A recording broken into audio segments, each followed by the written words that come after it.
के बाद शोभा ने ही अपने घर को संभाला हुआ था। ऐसे ही एक दिन शोभा अपने ऑफिस से घर जाती है, जहां वो अपनी माँ सुनीता को किसी से फोन पर बात करते हुए सुनती है। जी दीदी, जब आपका मन करे आप तब आइए, और किट्टू की जरा भी टेंशन मत लेना। उसको संभालने के लिए मैं और शोभा है ना। ठीक है सुनीता, फिर मैं कल शाम को तेरे घर पर आती हूँ। इस तरह सुनीता फोन कट कर देती है, जिसके बाद शोभा अपनी माँ से सवाल करती है। माँ, किसका फोन आया था? दीदी का फोन आया था। शोभा, वो क्या है ना, कल रात दीदी को भैया के साथ कहीं जाना है, और वो किट्टू को साथ नहीं ले जा सकते क्योंकि किट्टू के एग्जाम चल रहे हैं। तो इसका मतलब ये है कि किट्टू यहाँ हमारे पास रहने आ रहा है। यही क्यों? हाँ, बस 10 दिन की बात है। क्या? 10 दिन? माँ, आपका दिमाग तो खराब नहीं हो गया ना? अरे वो अमीर ज्यादा हमारे घर में रहेगा, वो भी 10 दिन। अरे वो जितना रहेगा नहीं उतना हमारे घर और बाकी चीजों में कमियां निकालेगा। बेटा शोभा, तू क्यों हर छोटी छोटी बातों पर भड़क जाती है? और क्या हो गया अगर वो 10 दिन के लिए यहाँ आ रहा है तो? अरे 10 दिन हमारे घर में रहकर वो हमारा नुकसान नहीं करेगा। माँ, हम जैसे मर्जी चाहे रह ले, लेकिन आप ये कैसे भूल रही हैं कि किट्टू एक रईस ज्यादा है, और हम जो खाएंगे वो नहीं खाएगा। उसके लिए अलग से खाना बनाओ। अगर उसको वो पसंद नहीं आया तो उसकी सुनो।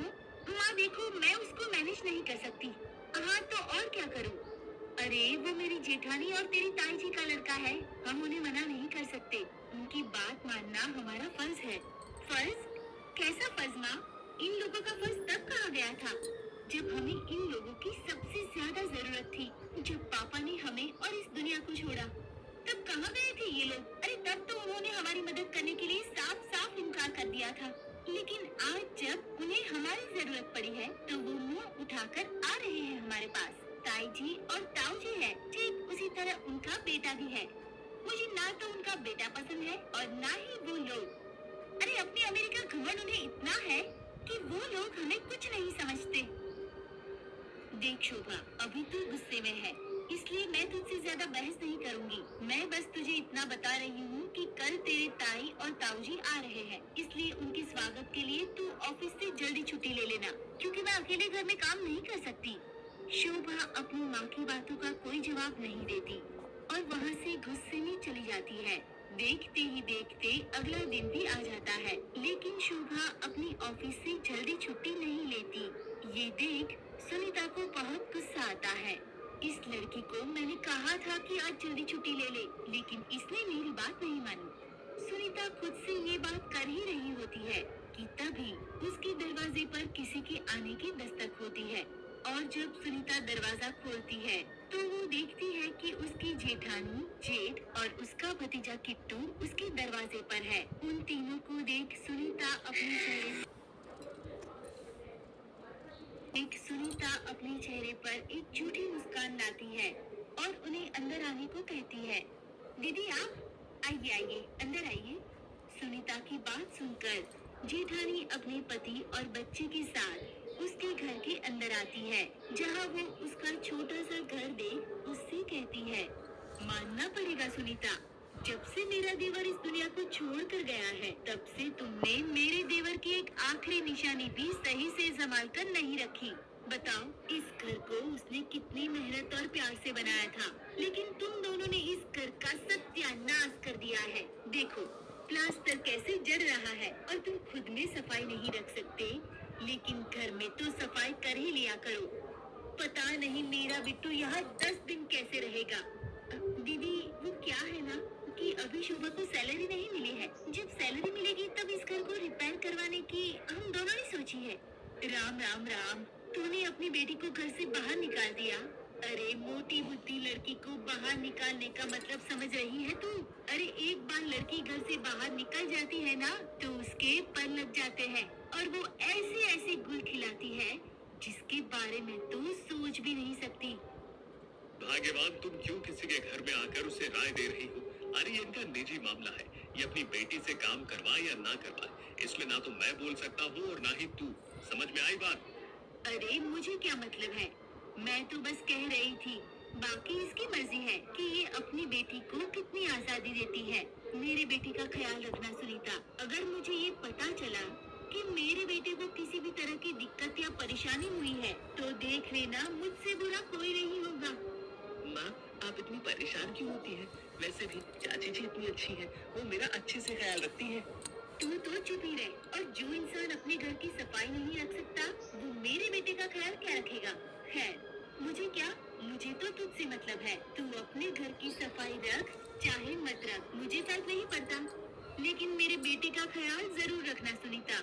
हाँ हाँ दीदी जरूर। वैसे इन सबको छोड़िए और आप यहाँ सोफे पर बैठिए, मैं आपके लिए चाय लेकर आती हूँ। क्या सुनीता, कहाँ बैठने को बोल रही है तू मुझे? अरे ये सोफा है। सोफा के नाम पर ऐसा लग रहा है कि तू मुझे मिट्टी के ढेर में बैठने को कह रही है। देख कितना गंदा हो रहा है ये। माँ, आप हर चीज में इतना ड्रामा क्यों कर रही हैं? अरे कहाँ गंदा हो रहा है, मुझे तो सब साफ नजर आ रहा है। तुझे नहीं पता बेटा, लेकिन भले ही ये बाहरी साफ हो, लेकिन अंदर से इसमें बहुत धूल मिट्टी जमी हुई है। अपनी माँ की बात सुनकर किट्टू कुछ नहीं कहता और चुपचाप बैठ जाता है। कुछ देर बाद जब शोभा अपने घर आती है तो वो देखती है कि उसके ताऊजी, ताई और किट्टू घर में है। उन तीनों को देख शोभा को गुस्सा तो बहुत आता है, लेकिन वो अपना गुस्सा जाहिर न करते हुए सीधा अपने कमरे में चली जाती है। देख रहे हो जी, अरे बाप का साया सर पर नहीं है तो कैसे फुरफुरा रही है। माँ कुछ नहीं कहती, इसीलिए ये इतनी बिगड़ती जा रही है। अरे मेरी जैसी माँ इसको मिल जाए ना तो 2 मिनट में सीधी हो जाएगी।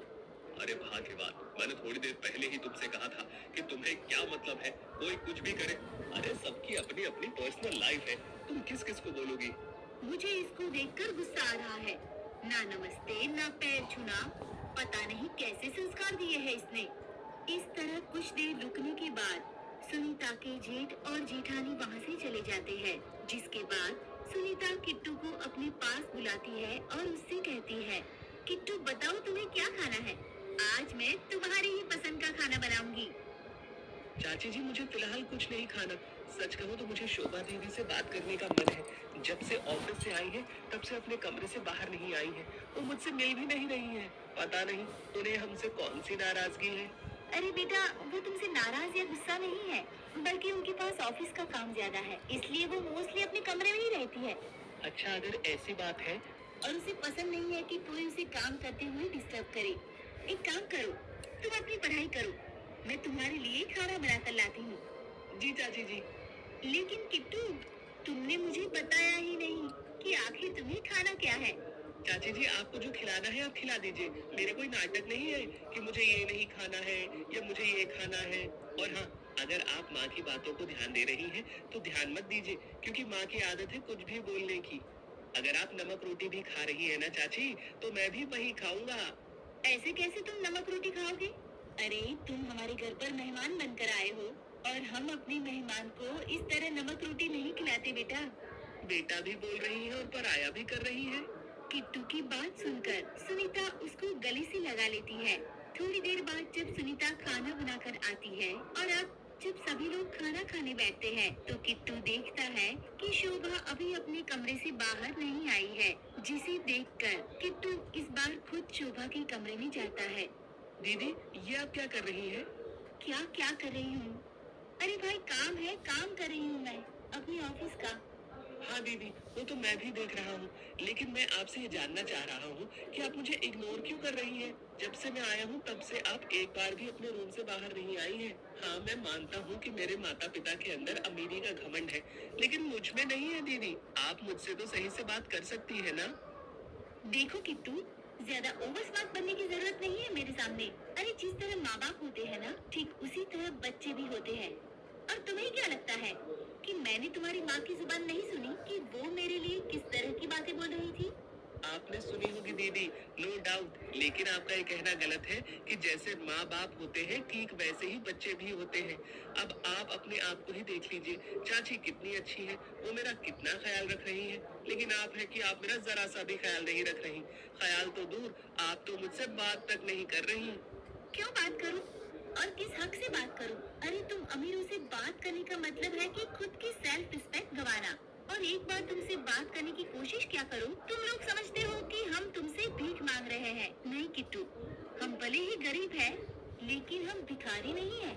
शोभा की बात सुनकर किट्टू को बहुत बुरा लगता है, जिसके बाद वो शोभा से कुछ नहीं कहता और वहाँ से चला जाता है। समय बीतता है और बीतते समय के साथ किट्टू अपनी गरीब चाची के साथ एडजस्ट करता, यहाँ तक कि वो ठीक वैसे ही रहता और बात करता जैसे वो लोग करते थे।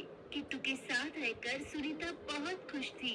ये देख अब शोभा को अच्छा तो लगता है, लेकिन उसे पछतावा होता है, जिसके बाद किट्टू, हो सके तो मुझे माफ कर देना। मुझे लगता था कि तुम अमीर हो, इसलिए तुम्हारे अंदर भी घमंड होगा। तुम भी बदतमीज होंगे अपने माँ बाप की तरह, लेकिन तुम ऐसे नहीं हो। मेरी गलती थी जो मैंने तुम्हें इतना कुछ बोला। हो सके तो मुझे माफ कर देना मेरे भाई।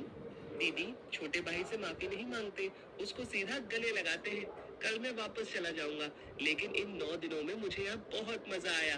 बस कमी महसूस हुई तो आपके प्यार की, इसीलिए मुझे जल्दी से हक कर लीजिए। किट्टू की बात सुनकर शोभा किट्टू को हक कर लेती है और इस तरह गरीब के घर आए अमीर मेहमान की काफी अच्छे से देखरेख होती है।